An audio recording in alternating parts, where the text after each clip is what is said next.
The day my father died, I thought I was finally going to get the truth about my wife and my brother.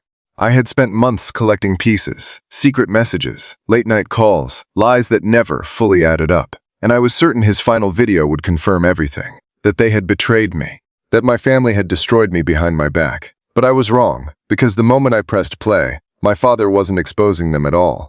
He was crying, like he was afraid of what I would become after watching it. And then he said something that froze my entire body. "Daniel, if you're seeing this, it means they still haven't told you who you really are." In that instant, everything I thought I knew about my wife, my brother, and my entire life started collapsing.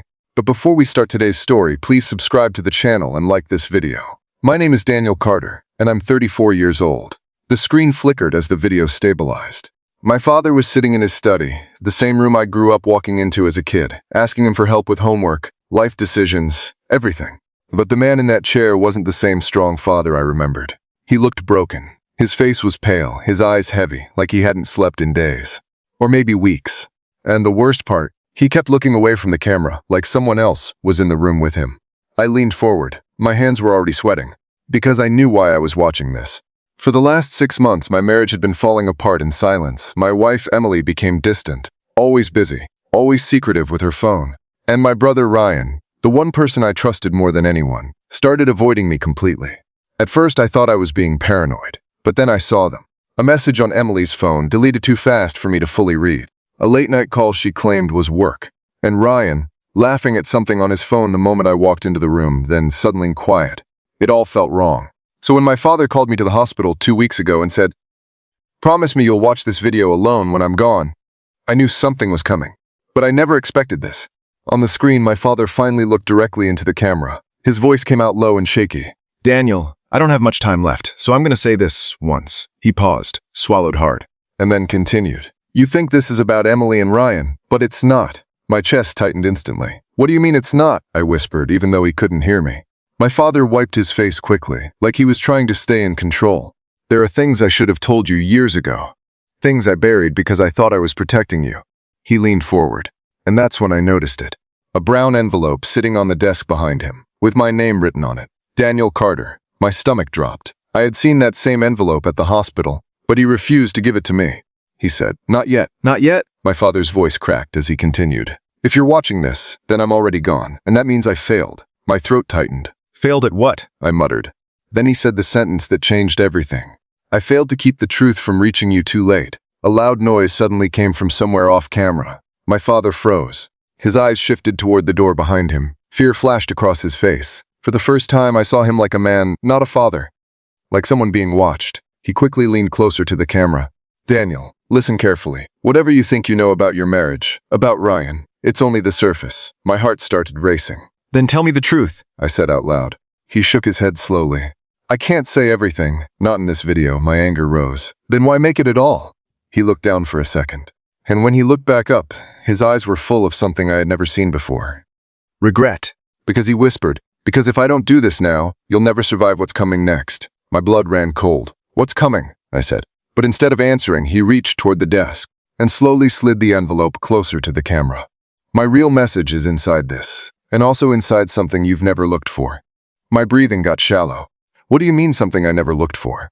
My father hesitated, like he was fighting himself. And then he said, "The basement box." I froze. "Basement?"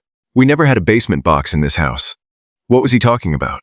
My father suddenly stood up slightly in the video, like he had heard something again. His expression changed completely. Fear. Real fear. "They're here," he whispered. My heart dropped. "Who is here?" I said again, louder this time. He leaned in one last time. His voice broke. "Daniel. Don't trust Emily. Don't trust Ryan.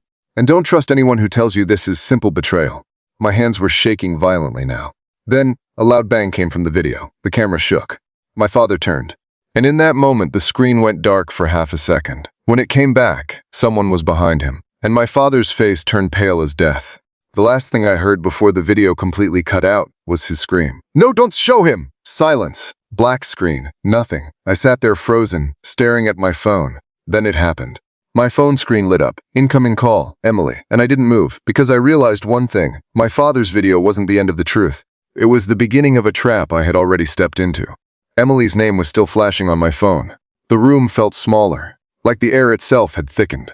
My fingers were frozen above the screen. Every instinct in my body was telling me not to answer, because of what I had just seen. My father's final video, the shaking camera, the fear in his voice, the words basement box, and then that scream before everything cut out. And now, Emily calling. After everything. My thumb slowly moved, and I answered. Daniel. Emily's voice came through instantly, too calm, too normal, like nothing had happened. Where are you? She asked. I didn't respond right away.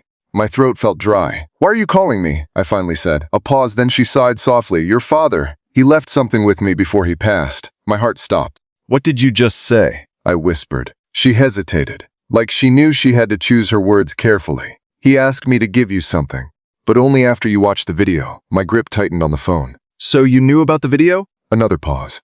Yes, she said quietly. That one word changed everything. My vision blurred slightly with anger. You knew my father was dying. You knew about this video, and you said nothing? Her voice softened. Daniel, it's not what you think. Please just meet me. No, I snapped. Not until you tell me what is going on. Silence again. And then she said something that made my stomach twist. Ryan is already on his way to you, my brother. Of course, the same brother I hadn't spoken to properly in weeks. Why is Ryan involved in this? I asked. Emily's voice dropped even lower. Because he knows where the basement box is. My heart slammed against my chest. Stop saying that, I said. What basement box? There is no basement in my house. A long pause. Then Emily said, Not in your house, Daniel, in the old family property. The one your father never let you enter alone. My mind flashed back instantly. That old house. Locked rooms. A place my father always called unfaith memories. I hadn't been there in years, and I had never questioned why. Before I could respond, I heard something on the call. A car engine in the background. She was outside. Emily, where are you? I asked. I'm coming to you, she said. And Daniel, please don't open anything until I arrive. The call ended. Just like that. I stood there staring at my phone. My father's video replayed in my mind again. They're here. Those words hit differently now, because I realized something terrifying. It wasn't just someone breaking into the room. It was something already in motion, and I was standing in the middle of it. A knock suddenly came at my apartment door. 3 slow knocks. I didn't move. Another knock, this time louder. My breathing got shallow. I walked slowly toward the door. Who is it? I called out. A familiar voice came from the other side. Open the door, Daniel. Ryan. My hand froze on the lock. Every instinct told me not to open it. But this was my brother. The one person I thought I could still trust, even after everything. I opened the door. Ryan stood there, tired, breathing heavily, like he had been driving fast. But what shocked me wasn't him. It was what he was holding, a small medal, and an old photograph. He looked straight at me and said, We don't have much time. Dad didn't just leave you a video. He left you a choice. My heart dropped. What choice? I asked. Ryan stepped inside without waiting and closed the door behind him. He placed the photo on the table. My younger self, standing between my father and a woman I didn't recognize. Who is she? I asked. Ryan didn't answer immediately. Instead, he whispered something that made my entire body go numb. That's the truth Emily was trying to protect you from. My head spun. Don't say her name like that, I said. But Ryan shook his head. It's not about Emily cheating on you, Daniel. He looked at me directly. It's about who your real mother is. The room went silent. I laughed once, confused, almost in disbelief. What are you talking about? Ryan slid the key toward me. Open the basement box, and you'll understand why Dad recorded that video. My hands started shaking again, because suddenly everything it calls my father's fear, Ryan's urgency, was pointing to one place. That old family property. Ryan took a step back. I can't go with you, he said. Not after what happened last time. What happened last time? I asked. But he didn't answer. He just looked at me with guilt in his eyes and walked out, leaving me alone with the key and a truth I wasn't ready for. Minutes later, my phone rang again. Emily. I stared at it, then at the key. And for the first time in my life, I made a decision that I could never undo. I picked up my jacket and walked out the door. Because whatever was inside that basement box, it was clearly the reason my father died afraid. And I was going to open it, no matter what it destroyed. The truth I learned that day is simple.